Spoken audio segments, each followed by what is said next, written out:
3, 2, 1, go. Hello, Ignacy Portal Games. And this is the Podfather of Gaming, Stephen Bonacore. You are listening to Board Games Insider, episode 212, and we are recording this on October 18th, 2021. Board Games Insider is a proud member of the Dice Tower Network, and Tom Vassell was not sad to miss Essen this year. Huh? You know who was sad? The Podfather of Gaming was sad, but today, Ignacy, we'll have your firsthand experience with Essen to talk about because we delayed doing this recording until you were back from Das Spiel. That is correct. Hello. I'm back. It's Monday. Very unusual. I don't know if we ever recorded on Monday in the long history of this podcast. Very unusual date. We may not have. You're right. So it's. I can't wait to hear. I mean, let's talk a little bit about what's happening in Night Now Portal Games. Obviously, the Spiel just recovering, but maybe any other news back there or anything you released specifically and no one knew about at Essen. Let's go through that, and then we'll get on to like the fair itself. Yeah, obviously what's happening at Portal Essen was happening at Portal Games. So we released for European market the Dune House Secrets. We released Dreadful Circus from Bruno Faiduti, and we released Petty Officers from Mike Selinker. So we came to Essen with 3 new products. Super interesting things were happening at Essen because, as I reported the past week, we didn't know if people want to run demos, if they would be interested. We had only a couple of tables because we were unsure. I will dig into Essen in a moment, but a short message: yes, people were interested in playing games. Yes, they were interested in taking demos. Our Dreadful Circus was on fire. We had to add more tables in the second day of the show and to adjust our booth setup. And there was Essen without a gig bus, so it is hard to say what was the sleeping hit of the Essen because you don't have a comparison. But for sure, our sales for Dreadful Circus were much higher than we expected. We were almost sold out. Awesome. Very happy. So we came back very happy. Dune, obviously, major hit, but not only Dune was selling great. So that was amazing. In my segment, Brag of the Week, I want to brag, and I will report more on this next week, but already can brag. I invited my whole company, all employees, to the cinema because this Friday there's the release of the Dune in the theaters. So I said to my company, everyone, we go to the cinema and we are doing it on Friday during the working hours. The whole company is going to the cinema. I hope it will be a blast for all of us. So this is my brag of the week, my pre-orders and street dates. Just mentioned Dune House Secrets releases in America on October 21st. So this upcoming Thursday. It is releasing in the USA and in Poland. It is already released in Germany. And the next countries like Spain, France, Italy, etc. will follow up in upcoming weeks and months. Dreadful Circus will have a release next week as well. I will report it on this next episode. But for you, the most important thing, Dune House Secrets releases this week in America. And what's happening on from HQ?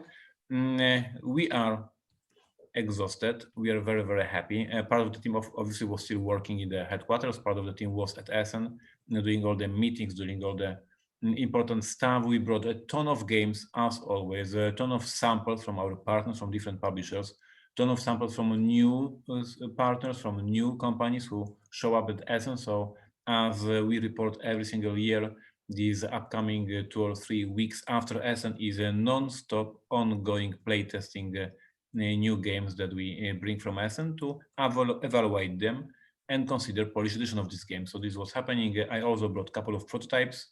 It is still confidential, but I meet a couple of designers and I brought something home. So we also will playtest it with the team and evaluate if you want to release these games worldwide. And if you follow me on Twitter on this very simple handle like Trzewik, TRZEWAK.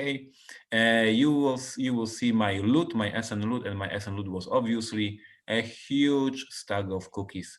And my fans obviously were bringing all of these amazing gifts to my booth. So I brought almost half of the suitcase was cookies, which made me very happy. So yeah, basically Essen and Dune and cookies. This is my Essen. Yes, we'll talk more about cookies and beer and things like that in just a minute.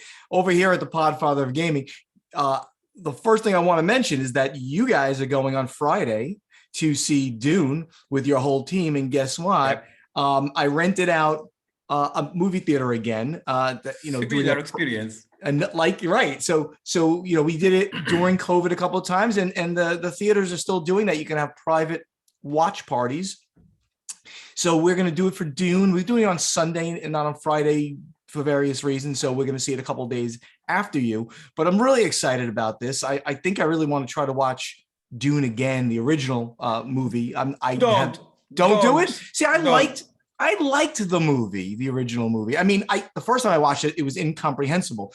Then once I understood the story, I watched it. I'm like, oh, okay, now I get it. I never read the books, and I probably should, but I'm a slug, and I just don't do it. You're right. So, you know what? In Europe, in many countries, there's 3 dates for the movie, whatever you call it. The date is in different countries in different days. So a couple of fans who were approaching our booth already saw it. So it was very fun. Like they were buying the game, and we were asking, "Did you see?" Yes, it was already in our country. So many people from Netherlands, from Germany already saw the movie. Everyone says the movie is mind blowing, and I cannot wait for my Friday and for your Sunday. Yeah, I hear the visuals, and I was going to stay home and watch it. I have a really nice TV and sound system here. But I hear the visuals are so good. You want to see it on the 100-foot screen, not necessarily on the 10-foot screen kind of thing. So anyway, we'll have a report on that next week. But what was I doing during Essen? And I really did miss it. I really, really wish to be there, but for various reasons, including the trials and tribulations of travel during COVID times to Europe, didn't go. But what I did instead was, and I posted this all over Facebook, I went up to the Kennedy Space Center and I saw the launch of a probe called Lucy. And the Lucy probe is going out to the Trojan asteroids. These are the ones that are not in the asteroid belt, which we all know is between Mars and Jupiter. The Trojan asteroids are actually in Jupiter's orbit, very far from Jupiter, at what they call Lagrange points, meaning they're in stable orbits far from Jupiter, but within Jupiter's orbit. So they're always in that orbit. And this is a 12-year mission where it's going to go out. It's going to get a couple of gravity assists from Earth, and then it's going to go out to one area, swing back around Earth, go out to the other area. And it's looking at these asteroids that are the remnants of the early solar system, which is so cool. And it might give us more clues to how the solar system was formed. Not only that, of course, is all cool. I got to hang out with the rocket scientists, with the nerds of NASA, because I was invited by Dante Loretta, who's a game designer, but his real job is that he is a doctor of, I don't remember what, but he of something really cool. He was the principal investigator on the Bennu mission, and that's where we started talking. And that was another asteroid mission. And now he's part of the team, and his team did one of the instruments that are on the Lucy mission. And I got to hang out with him, got to get to know him in person. It was wonderful, and his lovely wife, Kate. And we had a meal together. And then we also went to a nerd party. They were like the science team for that instrument. They had a party, and we were there, and we just had a great time with everybody and talking to all the scientists. I have to mention the big shift in our podcast for the past 6 or 7 years. Each episode after Essen was Steven talking about the beers that he received, and now he's doing our science lecture about the asteroids. So that's it. Things changed over years. Great. So I'm now finally going to be home. And by the way, yes, I drove the Corvette up there, road trip. So it was great. I'm not going to be home until November, but November is going to be a big travel month because we have the Dice Tower retreat in Orlando, followed by going to BGG Con in Dallas. And from there, I go to New Jersey to celebrate Thanksgiving with the family. So a lot going on there. And then we're going to swing into PAX Unplug in early December. So I have a lot going on. We'll talk about remodeling next time. We got to get into news because we have a lot of things to talk about, of course, including Essen, but a couple of other things. Let's get over to the event deck. All right, a couple of things I wanted to mention that were kind of important. So timeliness of news is kind of important. So before we talk about Essen, the first thing was that Magic the Gathering has crowned a world champion. And, obviously, while we're not in the CCG portion, it's interesting that this stuff is serious business, and crowning these champions are serious business. And they then create the decks, and they sell the decks that these guys did for the championship. Awesome kind of stuff. I can't even pronounce the guy, Japanese player Yuta Takahashi. He is the 2021 Magic the Gathering World Champion, and that occurred on October 10th. But the real reason that I'm bringing this up is that next year, in October of 2022, they're going to have a World Series of board gaming. Think of it like the World Series of poker. They're going to have 16 ring events where the winner, and you play like in a bracket, and if you win that event, it'll be like one game. And there's I think they've announced some of the games, but not all of them. Yes. I think I've heard Ra, the old game Ra from 1995, 2000, in that area. You win a ring, like the World Series of Poker. You win a ring if you win like one of the satellite events.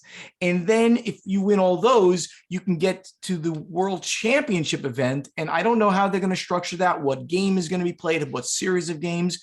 If you win that, you not only get a bracelet like you do in the World Series of Poker, and you're now the world champion of board gaming, according to them, you win $25,000.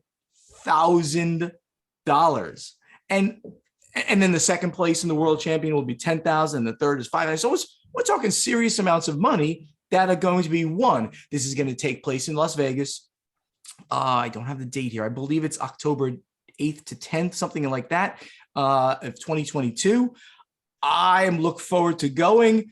Who knows? Maybe there'll be an announcement about guests of honor. We'll see if that happens. I don't know. But I'm excited. This gives like legitimacy on a lot of levels to the industry and the hobby that they would put together such an event. Now, only a smallest of small fractions of people are going to be able to compete in this. And, there's a cost to do so, the same way with the World Series of Poker. But at the same point, we're growing this thing to try to get more coverage on it and more interest, like mainstream media interest, that we would be doing such a thing. I find this fascinating and very cool.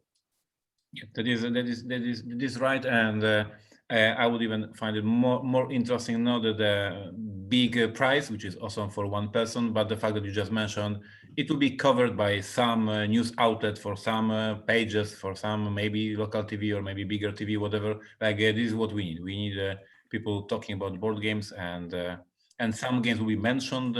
These games that are played, so somebody will discover them. We need that, and it is happening. Good for us. Yep, absolutely. So in my investigative reporting that Ignacy, I love to do, I have found out a little more information about the Keyforge situation. Now, I believe we reported on that Keyforge, right? That Keyforge had only one release this year, and they came out with an announcement that they were going to have no additional releases this year because there was a problem with the engine that creates the decks. The software. Yes, the software that creates these decks. Now, as most people know, every deck of Keyforge is unique, which is an amazing achievement to begin with, right? Everyone is 100% unique. So they digitally print these decks, but they needed software to determine what's going to print. It broke. I found out through a highly placed source that it didn't break per se. What happened was they were hacked. Ransomware was put there, and a malware, and they said, and the culprits, the criminals, let's just call it what it is, the criminals wanted money to release it. They elected not to. Fantasy Flight House, and they said, no, we're not doing it, not paying you money. And they lost everything, or they lost the way to build the decks. So they're building the engine from the ground up. why they couldn't restore. So I didn't get all the information about like the nitty gritty, but that's what happened. And that's not been reported. So you're the first people to hear that it was a ransomware attack, and they're now rebuilding the whole system, which is interesting. And terrifying. And terrifying. That's right. So this can happen to anybody.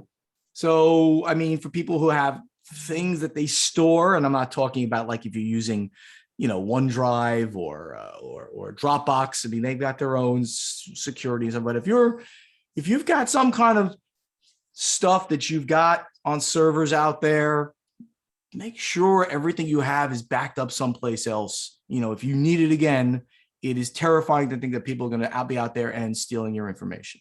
So this is, I have as always some crazy story from the past. These days we keep everything like people working in the industry in the cloud, or whatever it is, a Dropbox or in any other service. We all use the cloud to store our data. Back then, like 10 years ago, 15 years ago, we were storing in our PCs. Like there was no cloud services yet. Of course. And I had this terrifying discussion with a friend of mine, and I remember it was after releasing Stronghold, so it has to be 2009. And he asked me, Ignacy, do you have copies of your games? And I said, what do you mean copies? Because if somebody breaks into the office, they steal these computers, and what happens to your games? And I said, well, that sucks. And this is exactly, and then I started doing copies yes. on hard drive of everything. But exactly, our industry is basically the thought, the concept, the idea, and all the files. And if this PC in 2009 would be stolen, I have no company, because all I had was this file for the games. And now we are in the better position with all the clouds. But once again, here, because the industry is growing, because there's more money involved, then we are exposed on the bigger class criminals. Yeah, it's frightening. The average person doesn't have to worry as much, but still, if you've got something important out there, just do some work to get it someplace else. Have another copy someplace else. It could mean everything to you, and that someplace else could just simply be on one of these guys, right? This is showing, if you're watching it on YouTube, I'm showing a zip drive, what do you call them? A USB drive, a thumb drive, whatever you want to call these guys. Just get one of these. They're amazing amount of storage on these things. You get terabytes on these little silly little things right now. And you get these, and you just, if it's someplace out there, put it here as well. Your very high speed connections will get it down there fast. Ignacy, let's talk about Essen. Essen's the biggest news, of course. It's the biggest convention. Let's talk about the real stuff, and then I'll get silly, right? So talk to me about the experience. I mean, obviously we know Asmodee's companies were not there, which must have meant the footprint is much lower. Give me that experience of the halls and how they felt, and the excitement levels and things like that. Yeah, the biggest part of the news is that Essen is back. And I talked with so many publishers. I talked with, of course, reviewers, celebrities, fans. Everyone was smiling. Everyone was happy that it's back. And if we follow up later with the numbers, there was no Asmodee, there was less people. It was a different Essen than a year ago, 2 years ago. But Essen is back with its almost full glory, with people buying games, people running demos, all this energy, crowded the halls. On Saturday, it was so crowded that I stayed for the most of the day on Saturday at our booth, because it was difficult to go through the halls, like the best days of Essen. Really? And yes, Saturday was, we would say, terrible. It was amazing, but it was really, really hard to go through the halls because there was so many people. So yes, we could complain there was no Asmodee. We could complain there was less publishers from America who decided to come. We could complain there was less people, but no, Essen was amazing. We were all super energetic, super happy. Congratulations to Dominique and everyone involved for pulling out the convention, and congratulations and kudos to all fans from the Europe who came, and America, of course, who came to the show. Wearing this mask, of course, it is not super comfortable to stay the whole day in the mask and playing the games, listening to the demos. You know, in Europe, English is not our native language. Yes, we all speak English like I do. Like we can communicate, but it's not our language. So you imagine being at the, I don't know what, French or Italian publisher booth. Everyone is speaking crazy English and you are not native speaker as well and try to understand the demo. And then you have mask, everybody's in a mask. So it was difficult. And yet everybody was there. Everybody was struggling, but having fun, playing games, discovering games, buying games. And so once again, bottom line, Essen is back.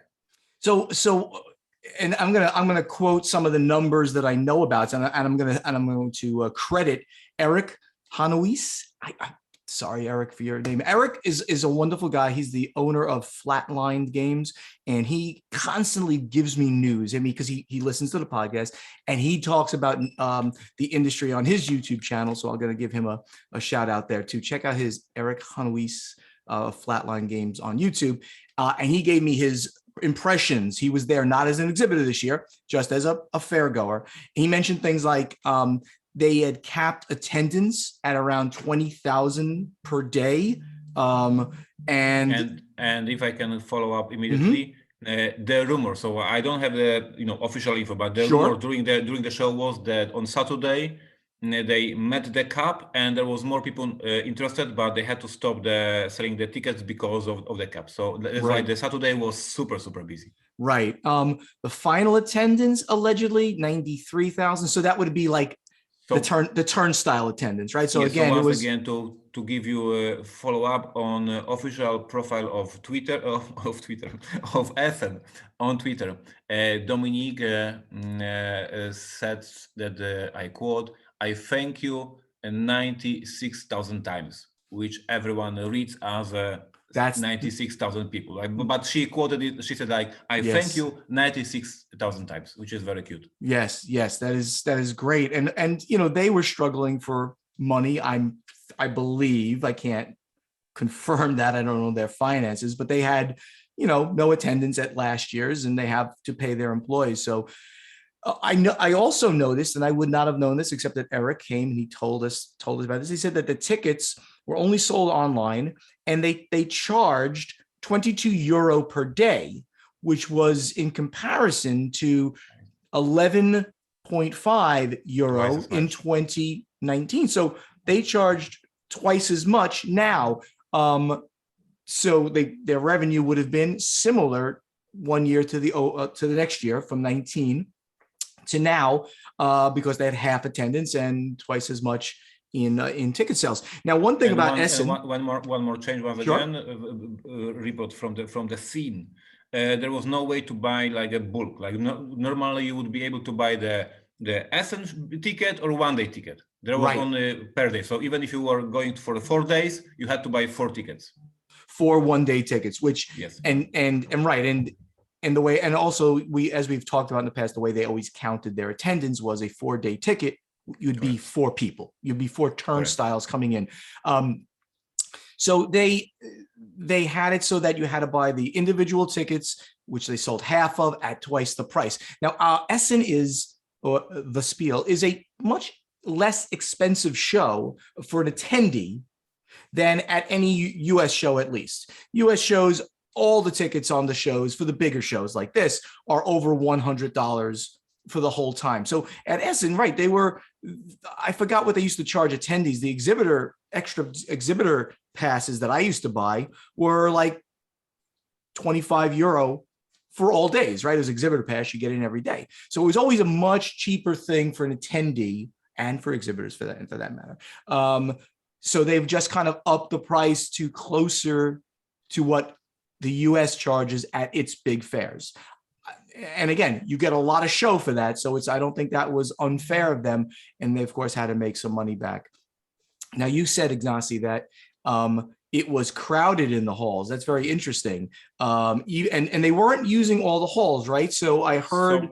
Once again, to give you from the scene. So what they were doing is that the space where there used to be Simon, where there used to be Asmodee, etc., they were not available for the public. Like there were walls, fake walls that were pretending that this is end of the hall, even though there was a space for the Asmodee to come back next year. So it was not the fact that all today's publishers were spread over the whole hall, but they were spread as if there is Asmodee anyway. But in the place where there would be Asmodee was just walls. So that's why it felt crowded. Oh, okay. So are you saying that they didn't use the space that Asmodee would have been in? They just walled it off? Yep. Really? Yep. Instead and of I remember you mentioned that it was a similar case in the Gen Con when they made the exhibitor hall a little bit smaller. yes, much smaller, 25%. Yes, and it was true also for hall 2 and hall 5 and hall 6. They were smaller than they actually are because they just divided them with the walls. That's interesting. So it still felt crowded. Yeah, I know you were in the same location as you always are, right? I could Yep. kind of tell by. Yep. I think you tweeted something and you showed your Yep. picture. I'm like, Yep. oh, that's exactly where Ignacy is all the time. And Stronghold Indie was usually almost directly across, like 2 more aisles over, maybe 1 Yep. back. I know that, and I got reports from Travis. I was texting him like crazy. He actually was able to move the Correct. Stronghold Indie booth up, like Yep. between where the entrances to halls 2 and hall 1. All of us are in hall 3. It's the sort of the bigger player hall, sort of. So that's where Asmodee's companies are too, usually. So we, Travis got the booth put, I'll call it 4 or 5 rows closer to the center, yes. which I thought close to Pegasus, yes. Which I thought meant that we were taking over, not all the companies were taking over that space where Asmodee was, but maybe not. Behind the booth that you used to have, there was almost nothing. There was just wall. You can see the halls. I can send you PDF afterwards. Yeah. Okay. And the space behind the old Stronghold Games booth, there was nothing, and there were walls. Like you didn't see empty space. You just saw the wall. Okay. So very similar to what they did at Gen Con then. Okay. They kind of created walls to keep people closer together, to keep the publishers together. Yes, and this is interesting topic to discuss. Maybe not exactly, maybe somebody else, but because on the one hand, it built this amazing feeling of being at Essen and crowded house and everyone just trying to go to the other booth. On the other hand, there were some voices that said if Essen spreads these publishers on the whole space, there will be less COVID risk because there will be more space between publishers. So, but they went for us to feel like at Essen, so they made it a little bit more crowded. Right.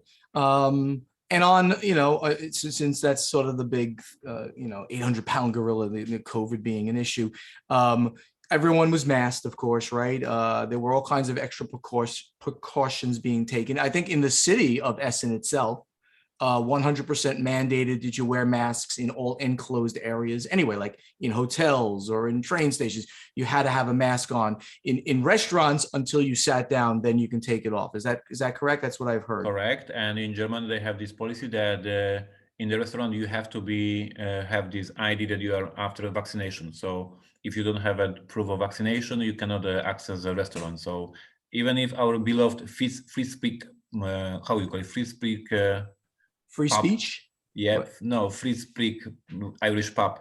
You have Fritz Patrick's. Yes, yeah. The German Irish. You show the COVID pass that you are vaccinated, and then you can enter the pub. And yes, everyone was super respectful for the mask. There were at the show at the hall there were people who were just people hired by Essen, who were double checking, but I didn't see any scenes that somebody was removed from the show or something like that. Everyone was super respectful for that.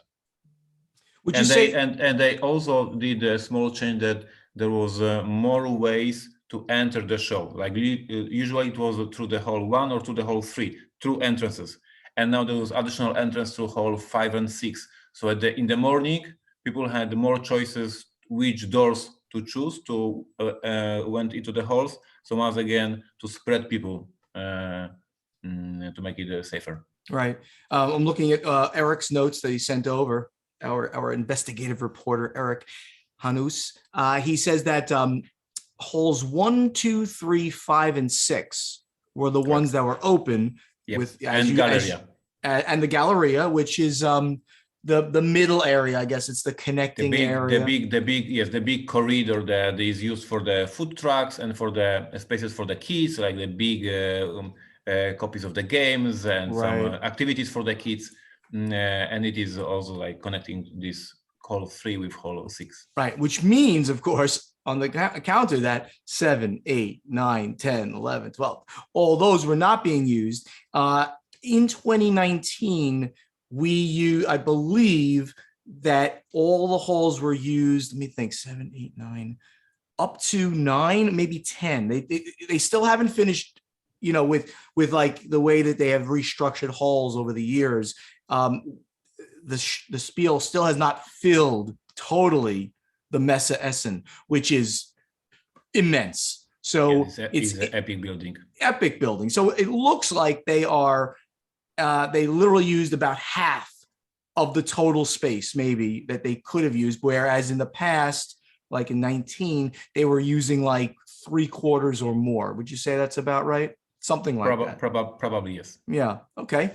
And you mentioned there was no Board Game Geek. They did not have a Geek Buzz. They didn't have a presence there. They had sent a couple of representatives. I believe Lincoln was there getting games, the hot games that they're going to bring to BDGCon. Oh, Beth Hiley, I love Beth. She's so wonderful.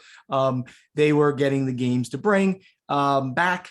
So yeah, that was one. Yeah, this is one thing that if I want to say it very quickly, it was amazing Essen, and we all were super, super happy to be there, and congratulations to everyone.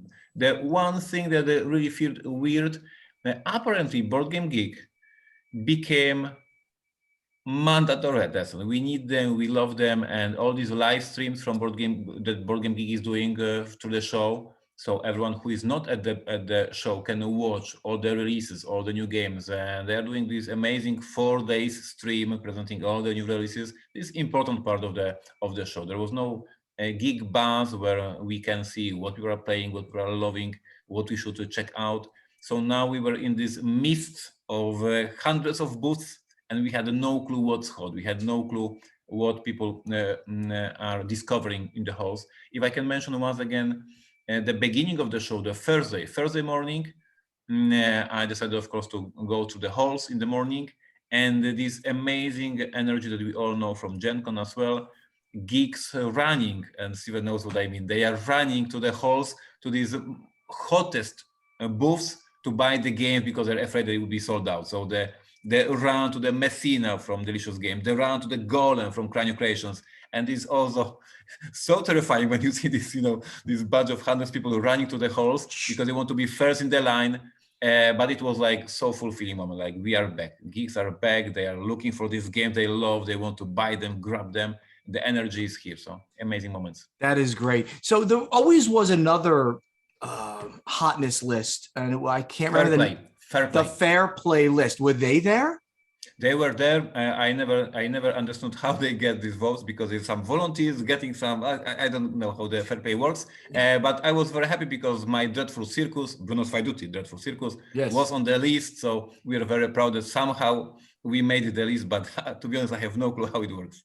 Yeah, it's always been a weird one, and everybody really used the BGG Geek Buzz. BGG is people vote. Everyone can stand next to the booth of BGG and click what they loved. And the Fair Play has some volunteers who, like, I don't know, they ask people, like, I don't know how it works. It is odd. Yeah. So and my read on BGG is that they're not going back to Essen, which is kind of sad. Seriously? Yeah, I mean, I don't know that that's public knowledge, and maybe I should have even said that, but I spoke to Aldi, and he says the cost to him to run a booth there, because obviously he's bringing everything, right, and people, and he brings a lot of people, and they stay at the hotel, and he's got to feed. He said it is very high, and he lost a lot of money in 2020 when he didn't get any refunds from the Atlantic Congress.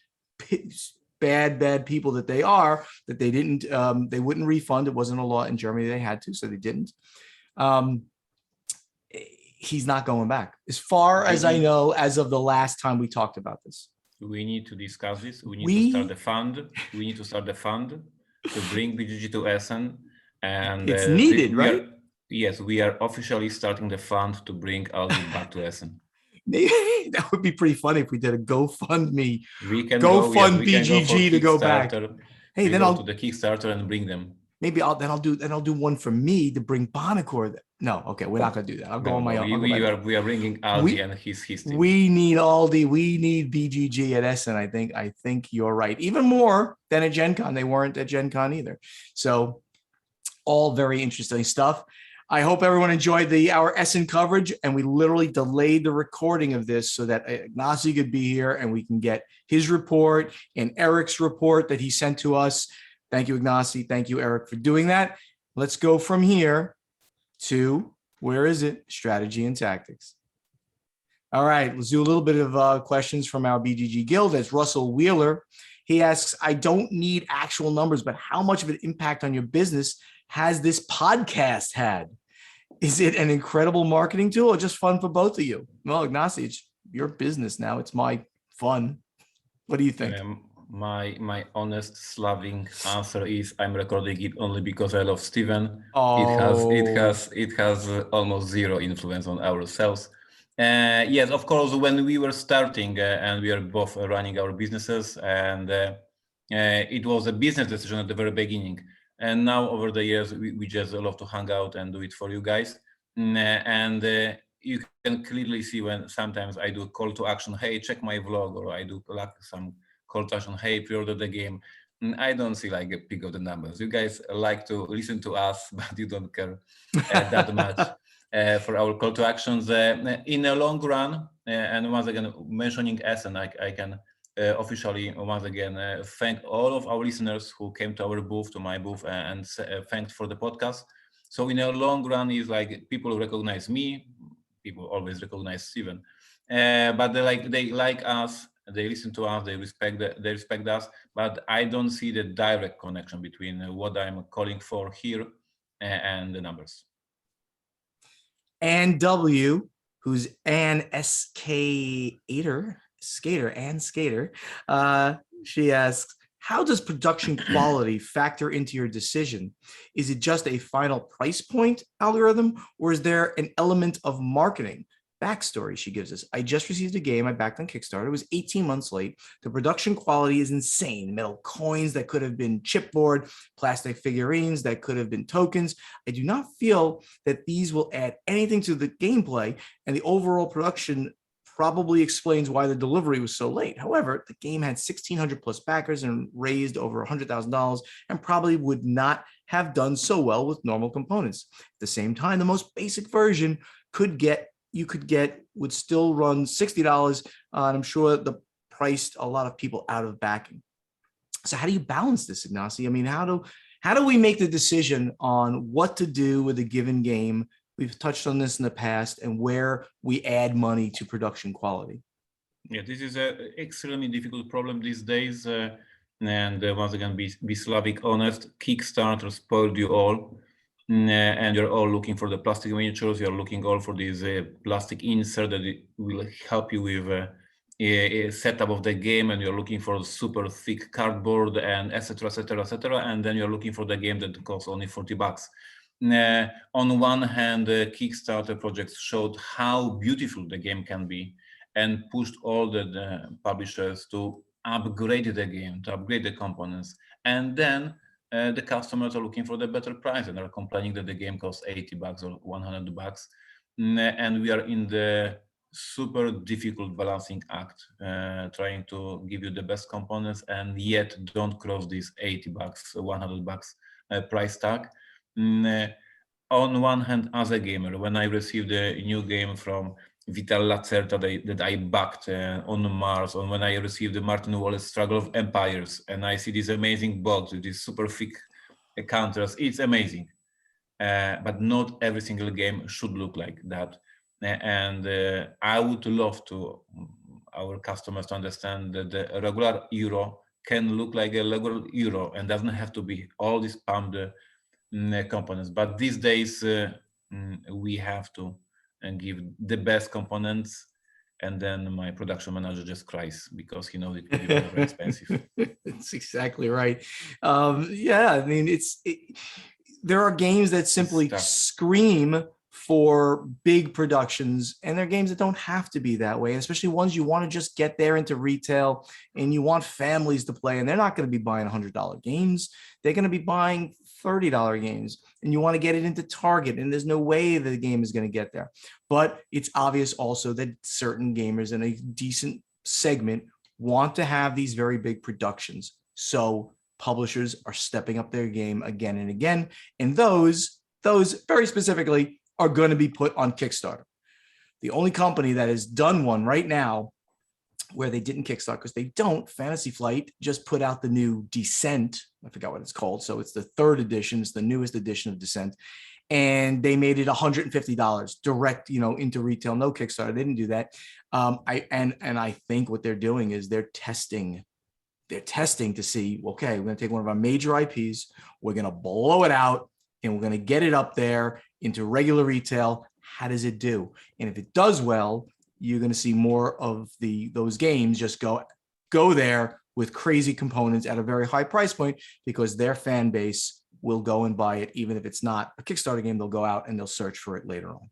Yeah, there's many people who are very vocal on social media that, oh, I never Kickstarted with the plastic miniatures. Oh, you guys are all crazy just backing these very, very expensive games. And then you look at the stats and you look at the Board Game Geek and see that these Kickstarter with the plastic miniatures are super, super well funded.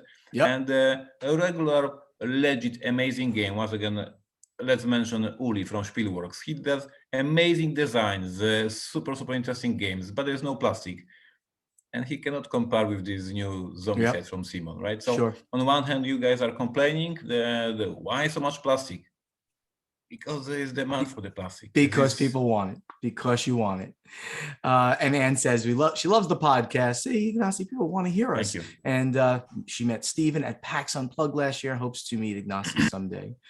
Bruce Brown, who's at Bruce Brown, he says, thanks for the show. Keep up the phenomenal work. I'm curious how each of your companies onboards volunteers for conventions. We've talked about this many times. Many times people are traveling in from all over the world to attend a convention, and you may be having them demo new games that they've never seen personally, on top of attracting people to the booth, being a brand ambassador, handling customer questions. How do we get people? I mean, Stronghold and Indie have always, for the North American conventions, we've used simply our cult of personality. I did that to just bring people in. And then this company called Envoy started bringing people together, publishers, game stores, conventions, and gamers. And if you're out there and you like to demo games, go to Envoy's website. It's dexposure.com/envoy, and find out about them. And you'll get games just to demo them, and you'll be able to help people at conventions.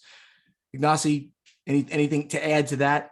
Yeah, for if you like the company, if there's a company that you love, you should follow them, of course, on social media. And before the major shows, they made put announcement, hey, we are looking for volunteers for Essen. Hey, we are looking for volunteers for PAX Unplugged. If you are from the region, can you come to us?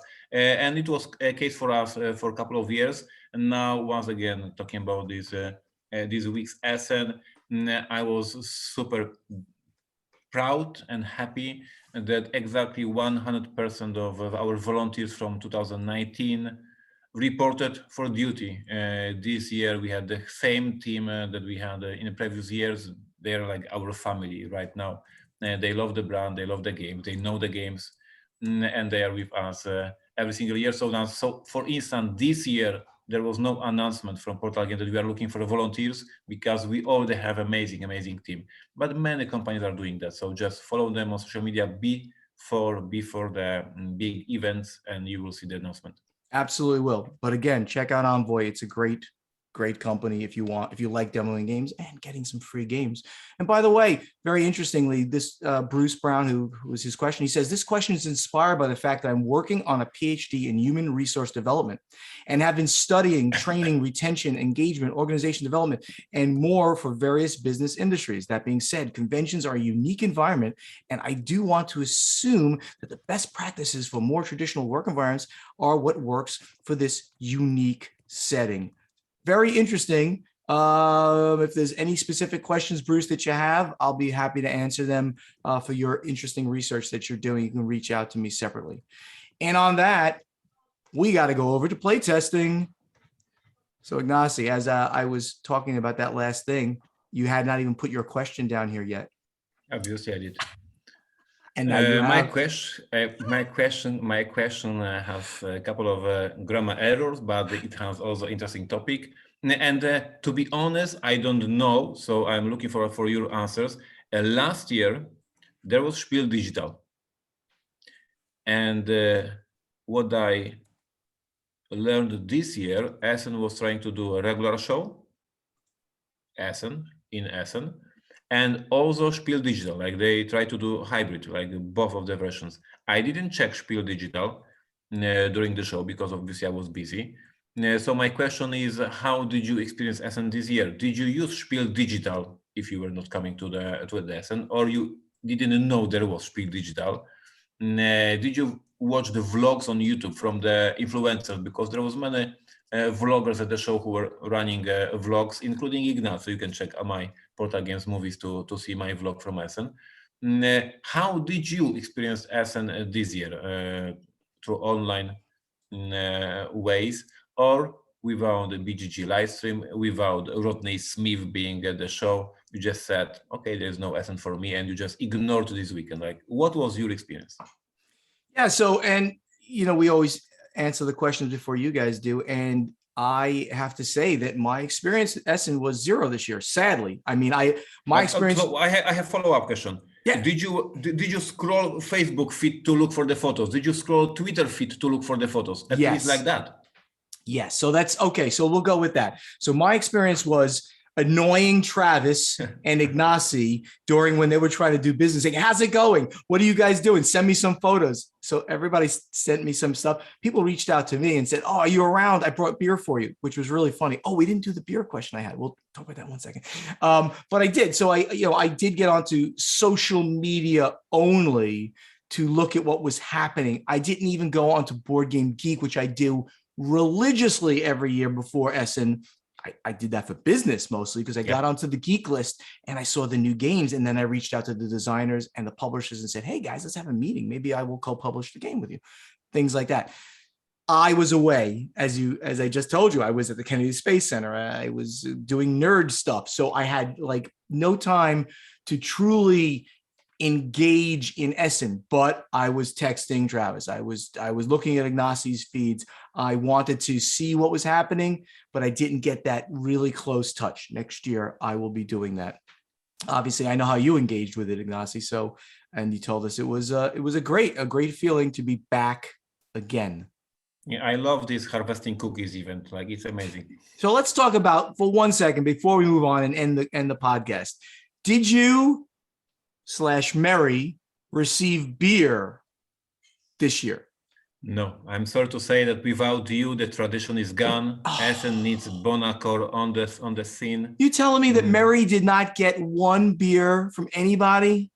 She got one beer, but it was from the fan who brought me cookies and beer for her. So I'm not sure it was your beer. I think it was dedicated for her from the very beginning. Oh no, that's right. So no, okay. So not even but there was no person who thought that you were at the show and they didn't find you, so they bring me. No, we need you in Essen. We need Aldi and you at Essen. Okay, well, I can control half of that, and I'm going to be there next year.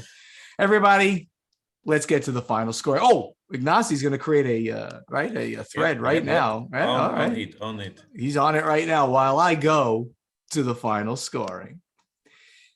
Thank you so much for listening. Help us spread the word about this podcast by telling your friends to download Board Games Insider wherever they like to get their podcasts. To ask us questions for our strategy and tactics segment, you must post them in the correct thread in our guild on Board Game Geek. To answer our question to you for our playtesting segment, you must also go to the guild on Board Game Geek and look for the thread with this episode's question. Board Games Inside has a Facebook page, so please like us on Facebook. Also on Facebook, please like Ignacy's page and Steven's page, which is /Portal Publishing and /Podfather Gaming. Our websites are portalgamesus.com, podfathergaming.com. Go there, sign up for the newsletters, and get up-to-the-minute information on what's happening at Portal Games and with the Podfather.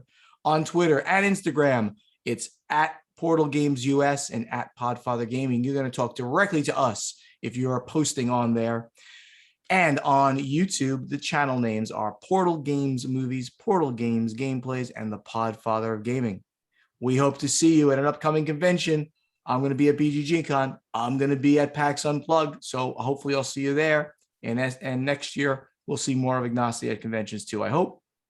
Board Games Insider is professionally edited by Matthew Jude from This Game is Broken podcast. And if you'd like him to edit your podcast, please contact him on Twitter or email at thisgameisbrokenpodcast@gmail.com. Also, the great voice you hear doing our intro, outro, and in between segments is that of Ray Greenlee. He can be contacted to do voiceover work at raygreenleevoiceover.com. Ignacy, anything to tell people? Any news? Anything that you heard as a rumor or something going on at Essen that you want to report? I have only one message. Dune, baby. Dune, baby, Dune, coming out this week. By the time you hear this podcast, oh no, we're going to try to drop this podcast within 2 days or so people can hear it. Awesome. All right, everyone, take care. We'll see you next time.